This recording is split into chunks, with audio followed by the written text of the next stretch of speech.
JSK ടോക്സിലേക്ക് വീണ്ടും സ്വാഗതം. ചെറുപ്പക്കാർ നാടുവിടുന്ന കേരളം വൃദ്ധരുടെ പരദേശിയായി മാറുന്നു. വൃദ്ധർ അനുഭവിക്കുന്ന പ്രശ്നങ്ങൾ നിരവധിയാണ്. വാർദ്ധക്യത്തിലേക്ക് കടക്കുമ്പോൾ പലതരത്തിലുള്ള പ്രശ്നങ്ങളാണ് ഇന്ന് അഭിമുഖീകരിക്കേണ്ടി വരുന്നത്.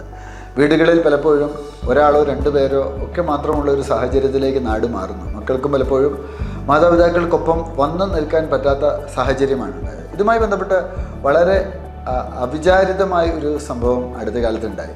ചങ്ങനാശ്ശേരി DYSP ആയ ശ്രീ വിശ്വനാഥൻ അദ്ദേഹം പങ്കുവെച്ച ഒരു കാര്യമാണ് നിങ്ങളോട് പങ്കുവെക്കുവാൻ ഞാൻ ആഗ്രഹിക്കുന്നത്. അദ്ദേഹത്തെ കാണാൻ വേണ്ടി ഒരു പ്രായമായൊരു മനുഷ്യൻ എത്തി. കുറേ പേപ്പർ കെട്ടുമൊക്കെ ആയിട്ടാണ് എത്തിയത്. ഇദ്ദേഹം വിചാരിച്ചെന്തെങ്കിലും പരാതി തരാനായിരിക്കും വന്നത്. അപ്പോൾ ചോദിച്ചു, എന്തെങ്കിലും പരാതിയാണോ, ഞങ്ങൾ ഇടപെടണോ? ഉടനെ ഈ പ്രായമായ അപ്പച്ചൻ പറഞ്ഞ കാര്യം, പരാതി തരാനൊന്നുമല്ല വന്നത്. എൻ്റെ മകൻ അമേരിക്കയിലാണ്, മകൾ ചെന്നൈയിലാണ്. മകനുമായി കാര്യമായ ബന്ധമൊന്നുമില്ല. മകൾ വല്ലപ്പോഴും വിളിക്കും. നിങ്ങൾ അതിലേക്ക് പോകുമ്പോൾ വല്ലപ്പോഴും ഞങ്ങളുടെ വീട്ടിലൊന്ന് കയറണം. ഞങ്ങൾ ജീവിച്ചിരിപ്പുണ്ടോ മരിച്ചോ എന്ന് ആളുകൾ അറിയുകയെങ്കിലും വേണ്ട. ഞങ്ങൾക്കത് വലിയൊരു ആശ്വാസമാകും. ജപ്പാനിൽ ഏതാണ്ട് 4000 പേർ മരിച്ച് 1 മാസം കഴിഞ്ഞാണ് ആ വിവരം പുറംലോകം അറിഞ്ഞത്. ആരുമായി ഒരു ബന്ധവുമില്ലാത്ത അവസ്ഥയിലേക്ക് പോകുന്നു. പലപ്പോഴും നമ്മുടെ ചെറുപ്പക്കാർ വിദേശ രാജ്യങ്ങളിലൊക്കെ പോകുന്നത് അവിടെയുള്ള പ്രായമായവരെ പരിചരിക്കാനാണ് വലിയൊരു ശതമാനവും പോകുന്നത്.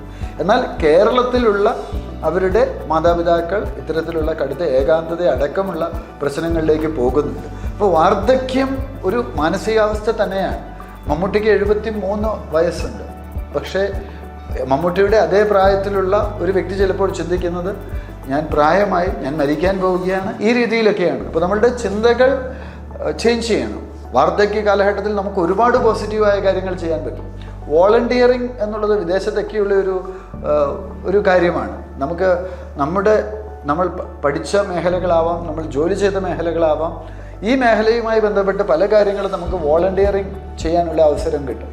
നമുക്ക് ഹാപ്പിനെസ് കിട്ടും. മറ്റുള്ളവരെ പോസിറ്റീവായിട്ട് സഹായിക്കാൻ പറ്റും. ഇന്ന് ഒരുപാട് കൂട്ടായ്മകളുണ്ട്, ഗ്രൂപ്പുകളുണ്ട്. പ്രത്യേകിച്ചും എൽഡർലി അല്ലെങ്കിൽ ഒരു പോസ്റ്റ് റിട്ടയർമെൻറ്റ് എങ്ങനെ ആസ്വദിക്കാം എന്നുള്ള തലത്തിലുള്ള ഗ്രൂപ്പുകളും മറ്റുമൊക്കെ ഉണ്ട്. അത്തരം ഗ്രൂപ്പുകളുടെ ഭാഗമാകണം. അവരൊരുമിച്ച് ടൂർ പോകും, പല പല ആക്ടിവിറ്റീസിൽ പങ്കെടുക്കും.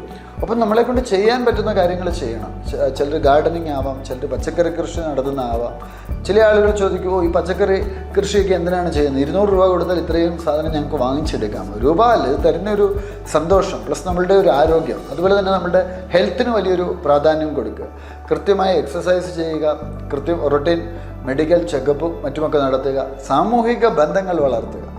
ഈ ഒരു പ്രായത്തിൽ നമുക്ക് ചെയ്യാൻ പറ്റുന്ന, പ്രത്യേകിച്ചും സംഘടനകളിൽ സജീവമാകാൻ പറ്റുന്ന ഒരു കാലഘട്ടമാണ്. പലതരത്തിലുള്ള സാമൂഹിക സാംസ്കാരിക സംഘടനകളിലുമൊക്കെ സജീവമാകാൻ സാധിക്കും. ഇങ്ങനെ നമ്മളുടെ വാർദ്ധക്യ ജീവിതം കൂടുതൽ സന്തോഷകരവും ക്രിയാത്മകവുമാക്കി മാറ്റാൻ നമുക്ക് സാധിക്കും. നമ്മൾ ഒറ്റപ്പെട്ട ഒരു തുരുത്തല്ല എന്ന് തിരിച്ചറിയുക. അങ്ങനെ വന്നാൽ ആരും എന്നെ നോക്കാനില്ല, ആരും എന്നെ അന്വേഷിക്കാനില്ല എന്നൊന്നും ചിന്തിക്കാതെ വലിയൊരു നെറ്റ്വർക്ക്, ഒരു സാമൂഹിക ബന്ധങ്ങളുടേതായ ഒരു നെറ്റ്വർക്ക് വളർത്തിയെടുക്കാനും ശ്രദ്ധിക്കുക. ഒപ്പം ശുഭാപ്തി വിശ്വാസത്തോടെ പ്രാർത്ഥനയിൽ അടിയുറച്ചുകൊണ്ട് ജീവിതത്തിൽ ദൈവം നമ്മെ മുൻപോട്ടേക്ക് നയിക്കുമെന്നുള്ളൊരു വിശ്വാസത്തോടു കൂടിയും മുൻപോട്ടേക്ക് പോവുക. വിജയാശംസ.